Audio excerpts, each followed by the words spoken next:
Back with another video. जैसे कि मेरी लास्ट वीडियो आपने देखी है जिसमें मैंने पार्ट 1 बनाया है शेयर्स का।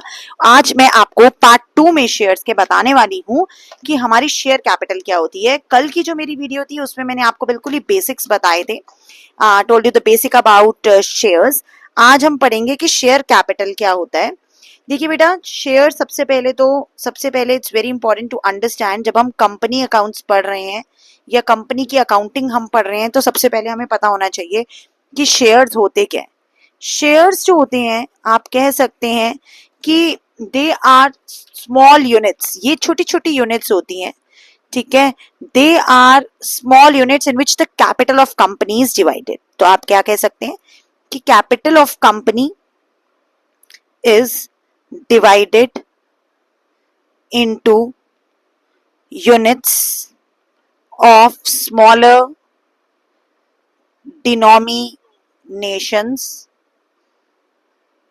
एक एग्जाम्पल आप ले सकते हैं, जैसे 1 रुपए, 2 रुपए, 3 रुपए, 10 रुपए, 100 रुपए एटसेट्रा। छोटी छोटी जब हम कंपनी की कैपिटल को, कंपनी बेसिकली क्या करती है बेटा, they raise their capital from public. Company का कोई अपना माई बाप नहीं है, कोई अपना ओनर नहीं है। कंपनी अपनी कैपिटल को, ऐसा नहीं है कि पार्टनरशिप की तरह दो लोग आए and they have decided to pool their money and decided to start the business. Company के साथ ऐसा नहीं है। इसीलिए कंपनी जो है वो सेपरेट फॉर्म ऑफ ओनरशिप है पार्टनरशिप से और सोल प्रोप्राइटर से। सोल प्रोप्राइटर है, उसने अपना पैसा लगाया, अकेला अपना बिजनेस चलाया। पार्टनरशिप में दो पार्टनर्स आए, two people, they agreed to share their profit and losses in an agreed ratio. वो अपना कैपिटल लेकर आए। बट कंपनी के केस में क्या है कि कोई भी अपनी जेब से कैपिटल नहीं लेके आता। कंपनी एक ऐसी फॉर्म ऑफ ओनरशिप है जो कुछ लोग मिलकर स्टार्ट करते हैं, लेकिन पूरा का पूरा कैपिटल जो है वो पब्लिक से रेज किया जाता है। अब वो जो कैपिटल रेज करते हैं वो छोटे छोटे पार्ट्स में अपनी कैपिटल को डिवाइड कर देते हैं, और उन स्मॉलर डिनोमिनेशंस को हम क्या कहते हैं, are called, capital of company is divided into smaller denominations which are called, आप कह सकते हैं शेयर्स, जिसे आप शेयर्स कहते हैं, ठीक है। अब जैसे कि मैं कह सकती हूं कि फॉर एग्जांपल एक कंपनी है, उसकी टोटल कैपिटल है उसकी 50 लाख। उसकी टोटल कैपिटल कितनी है, मैंने मान लिया 50 लाख, ठीक है। अब उसकी टोटल कैपिटल जो है वो 50 लाख रुपए है। कैसे डिवाइडेड है, 10 lakh shares of ₹5 each. 10 lakh share हैं, 5 रुपए का एक शेयर है। इसका मतलब है हमने स्मॉल डिनोमिनेशंस में कैपिटल को डिवाइड कर दिया कि हमने 10 लाख शेयर्स को 5 रुपए ईच शेयर के हिसाब से जब इशू किया मार्केट में, तो जाके मेरी कंपनी की कैपिटल कितनी बनी, 50 लाख रुपए बनी। ये जो मेरा केस है, it is said to have this 5 rupees, this is the number of shares issued by company. ये तो स्मॉल डिनोमिनेशंस है, दीज आर स्मॉलर डिनोमिनेशंस, जिसमें हमने अपनी कैपिटल को क्या किया है, डिवाइड किया है। और 5 रुपीज जो है ये हमारी शेयर की क्या हो गई, नॉमिनल वैल्यू हो गई, या फिर आप कह सकते हैं ये हमारे शेयर की फेस वैल्यू हो गई। तो इस तरीके से जो है हमारी शेयर्स की नॉमिनल वैल्यू कह लीजिए, फेस वैल्यू कह लीजिए, ये होती है शेयर्स की डिस्क्रिप्शन, ये होती है हमारे शेयर की वैल्यू, शेयर का मीनिंग, ठीक है। अब शेयर की ही मीनिंग से हमारा जनरेट होता है शेयर कैपिटल का मीनिंग। अगर मैं बात करूं नेक्स्ट की, वो है मेरा शेयर कैपिटल। देखिए शेयर कैपिटल क्या है, शेयर कैपिटल जो है इसका मतलब होता है कि it means amount that a company receives towards capital from issue of shares। ध्यान से आप देखिए, कंपनी क्या कर रही है, अपनी कैपिटल को जनरेट कर रही है मार्केट से, and they are getting the amount against the shares which they are issuing in the market. अपनी कंपनी के शेयर्स को, ये जो शेयर्स हैं इन स्मॉल डिनोमिनेटर्स को, इन स्मॉल डिनोमिनेशंस को जब मार्केट में कंपनी बेच रही है किस एक नॉमिनल वैल्यू के ऊपर स्मॉल डिनोमिनेशंस में, तब कंपनी जो है अपनी कैपिटल बना पा रही है। तो इसीलिए उसको हम क्या कह रहे हैं, शेयर कैपिटल कह रहे हैं। I hope it is clear. And इसी में हमारा एक और पॉइंट क्या है कि होल्डर ऑफ शेयर्स जो होते हैं they are called as share holders, हम इन्हें शेयर होल्डर्स कहते हैं। आई होप आपको ये कॉन्सेप्ट यहां तक क्लियर है। नेक्स्ट आपके साथ आगे बढ़ेंगे नेक्स्ट कॉन्सेप्ट में, जिसमें हम बताएंगे आपको कि शेयर्स जो हैं इनकी कैटेगरीज क्या है। शेयर्स की आगे फर्दर दो कैटेगरीज है, एक होते हैं हमारे प्रेफरेंस शेयर्स और एक होते हैं हमारे इक्विटी शेयर्स। अगर मैं बात करती हूं प्रेफरेंस शेयर्स की, सो बेसिकली प्रेफरेंस शेयर्स क्या हैं और इक्विटी शेयर्स क्या हैं, इसे समझना बहुत जरूरी है। ये डिफरेंस हमारे लिए बहुत इंपॉर्टेंट है, ये आपको बिजनेस स्टडीज में भी इक्वली हेल्प करेगा।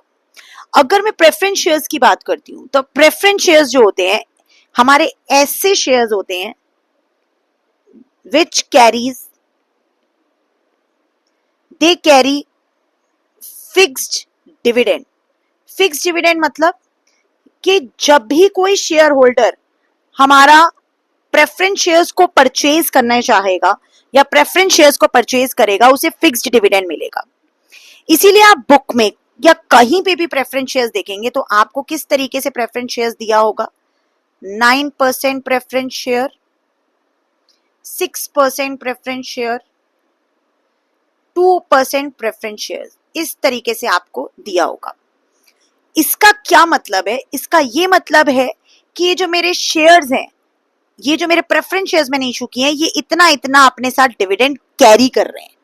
तो प्रेफरेंस शेयर्स के ऊपर मेरा डिविडेंड जो है वो फिक्स रहता है, and on equity share there is no fixed dividend, कोई फिक्स्ड डिविडेंड नहीं होता इक्विटी शेयर के ऊपर, no fixed dividend.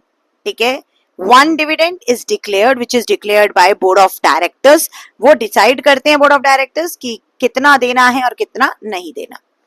Second major point of difference between equity and preference share is that कि प्रेफरेंस शेयर्स जो होते हैं they can be converted into equity shares, हम इसे इक्विटी शेयर्स में कन्वर्ट कर सकते हैं, बट इक्विटी शेयर्स जो होते हैं can not be converted into preference shares.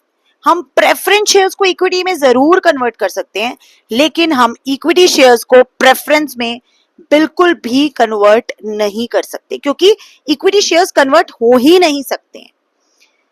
इसके अलावा जो आपका प्रेफरेंस शेयर होल्डर होगा, जिसने प्रेफरेंस शेयर्स खरीदे हैं आपकी कंपनी के, वो आपका प्रेफरेंस शेयर होल्डर होगा, और जो भी आपका प्रेफरेंस शेयर होल्डर होगा they are or you can say they don't have, preference shareholders do not have voting rights, इनके पास कोई वोटिंग राइट्स नहीं होती, क्योंकि एक तरीके से ये फिक्स डिविडेंड कैरी करते हैं, क्योंकि जो प्रेफरेंस शेयर्स खरीदता है उसको फिक्स डिविडेंड मिलता है, तो वो कंपनी के लिए एक एक्सटर्नल लायबिलिटी होती है। मेरे इस पॉइंट को आप ध्यान से सुनिए, जो भी कंपनी के प्रेफरेंस शेयर्स परचेज करता है वो एक एक्सटर्नल लायबिलिटी है कंपनी के लिए, क्योंकि company carries the fixed dividend on it, तो वो कंपनी को सबसे पहले पे करना पड़ता है अपनी एक्सटर्नल लायबिलिटी को, इसीलिए। और इक्विटी शेयर होल्डर्स जो होते हैं हमारे, दे हैव वोटिंग राइट्स, इनकी वोटिंग राइट्स होती हैं, they have voting rights.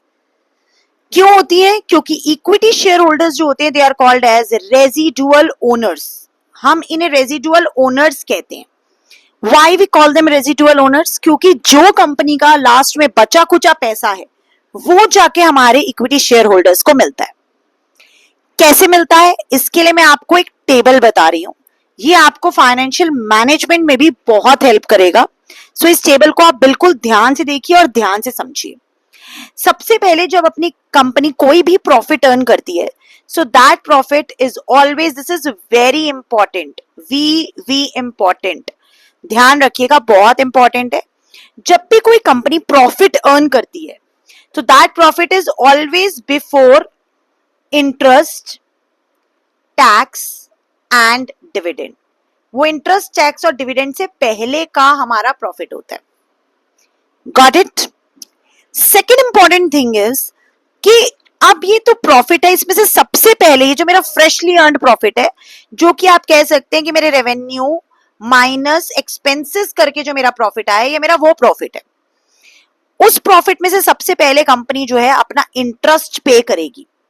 This interest which company is paying, ये क्या इंटरेस्ट है? सबसे पहले कंपनी इस इंटरेस्ट को पे करेगी। ये इंटरेस्ट होता है एक्सटर्नल लायबिलिटी के ऊपर। और कंपनी की सबसे बड़ी एक्सटर्नल लायबिलिटी क्या होती है? डिबेंचर्स के इंटरेस्ट पे करना या फिर बैंक लोन का इंटरेस्ट पे करना। ये दोनों कंपनी की इंपॉर्टेंट नॉन करंट लायबिलिटीज हैं, या आप कह सकते हैं कि इंपॉर्टेंट एक्सटर्नल लायबिलिटी है। इसके ऊपर इंटरेस्ट पे करने के बाद जो प्रॉफिट कंपनी के पास बचता है, that profit is called as profit after interest, क्योंकि इंटरेस्ट हमने दे दिया, but before dividend and tax. But इसमें से अभी मैंने डिविडेंड और टैक्स नहीं दिया, ठीक है। नेक्स्ट स्टेप इज वी पे प्रेफरेंस डिविडेंड। मैंने ऐसा क्यों कहा? क्योंकि preference dividend is again an external liability. Why it's an external liability? Because it carries fixed dividend. मैं बार बार आपको ये पॉइंट बोल रही हूँ कि प्रेफरेंस शेयर होल्डर्स जो होते हैं, they are also considered as an external liability because they carry the fixed dividend with them. So preference dividend pay करती है company, and after making the payment of preference dividend, जो company के पास पैसा बचता है, it is profit before tax. क्योंकि अभी तक बस मैंने टैक्स ही नहीं भरा, लेकिन मैंने इंटरेस्ट दे दिया, मैंने यहां प्रेफरेंस डिविडेंड दे दिया, जो कि मेरी एक फिक्स्ड ऑब्लिगेशन है। ये जो दो चीजें होती है ना, these two things are, you can say these two are fixed obligation. ये कंपनी की फिक्स्ड ऑब्लिगेशन है बेटा। सो यहां पे क्या हुआ, ये जो मेरे पास प्रॉफिट आया, अब इसमें से कंपनी टैक्स पे करेगी। टैक्स पे करने के बाद जो ये प्रॉफिट बचेगा, ये होगा profit after tax, and this left over profit is profit which is given to equity share holder. ऐसा क्यों? क्योंकि जो हमारे इक्विटी शेयर होल्डर्स होते हैं, वो हमारे प्रेफरेंस शेयर होल्डर्स की तरह, they are preference share holders are not owners. ये ओनर्स नहीं है कंपनी के, बट इक्विटी शेयर होल्डर्स जो हैं, they are owners of company. ये कंपनी के ओनर्स हैं, ठीक है। तो इसीलिए जो ओनर है वो घर का बंदा है, वो एक रेजिडुअल ओनर है, या रेजिडुअल आप कह सकते हो। रेजिडुअल मतलब बचा कुचा, तो they are called as residual owners. क्योंकि देखो, सबसे पहले एक्सटर्नल लायबिलिटी को पे किया, जो बाहर से लोन उठाया है उसका इंटरेस्ट भरा, फिर हमने प्रेफरेंस डिविडेंड का पैसा भरा, क्योंकि प्रेफरेंस शेयर होल्डर भी एक फिक्स डिविडेंड कैरी करता है, फिर मैंने टैक्स भरा, उसके बाद जो पैसा बचा वो इक्विटी शेयर होल्डर्स के लिए बचा। बट एक चीज जो आपको डिबेंचर और एक्सटर्नल लायबिलिटी और प्रेफरेंस डिविडेंड में याद रखनी है, वो ये है कि कोई भी तरीके का मेरा शेयर हो, शेयर में चाहे वो मेरे पास इक्विटी शेयर हो या फिर वो मेरा प्रेफरेंस शेयर हो, कोई सा भी शेयर हो, ये दोनों शेयर्स जो होते हैं मेरे, इनके ऊपर मुझे हमेशा डिविडेंड मिलेगा, ये नहीं भूलना आपने। और डिबेंचर के ऊपर हमेशा मुझे इंटरेस्ट पे करना है। शेयर्स किसी भी हाल में, चाहे वो प्रेफरेंस हो या वो इक्विटी हो, वो ओनर्स कैपिटल है, ठीक है। लेकिन डिबेंचर या बैंक लोन कुछ भी हो, ये मेरे लिए एक्सटर्नल लायबिलिटी है, इसीलिए ये बोरोड कैपिटल है। ये चीज आपको बिजनेस स्टडीज में भी बहुत हेल्प करेगी। तो ध्यान से समझ लीजिए कि शेयर्स हो, चाहे इक्विटी हो या प्रेफरेंस हो, आपको डिविडेंड ही मिलेगा उसके ऊपर, और वो ओनर्स कैपिटल का पार्ट है, क्योंकि वो घर का पैसा है। क्योंकि प्रेफरेंस शेयर होल्डर ओनर नहीं है, लेकिन फिर भी वो हमारी शेयर होल्डर फंड का ही पार्ट है, वो शेयर होल्डर्स का ही पैसा है। और डिबेंचर्स मेरे लिए, बैंक लोन मेरे लिए एक एक्सटर्नल लायबिलिटी है, इसीलिए वो बोरोड फंड है, क्योंकि मैं उसे बाहर से रेज कर रही हूँ, चाहे मैं पब्लिक से कर रही हूँ, चाहे मैं बैंक से कर रही हूँ, या किसी फाइनेंशियल इंस्टीट्यूशन से कर रही हूँ। तो इसीलिए डिबेंचर पे हम इंटरेस्ट पे करते हैं और शेयर्स पे हम डिविडेंड पे करते हैं। शेयर्स किसी भी तरीके के हो, वो डिविडेंड कैरी करते हैं, लेकिन डिबेंचर या कोई भी एक्सटर्नल लायबिलिटी हो, वो अपने साथ क्या कैरी करता है? दे carry the interest with them. ठीक है, तो आई होप आपको ये आज का जो मेरा थ्योरेटिकल वाला वीडियो है ये पूरा क्लियर है। आप इस वीडियो को अच्छे से देखिए, इसे समझिए, ये बिल्कुल बेसिक है कंपनी के लिए। अगर आपको ये आता है तो आप इजीली चैप्टर को समझ सकते हैं। आगे की वीडियोस के लिए चैनल के साथ बने रहना बहुत जरूरी है। चैनल के साथ बने रहो, चैनल को सब्सक्राइब, लाइक, शेयर करना बिल्कुल मत भूलना। Thank you.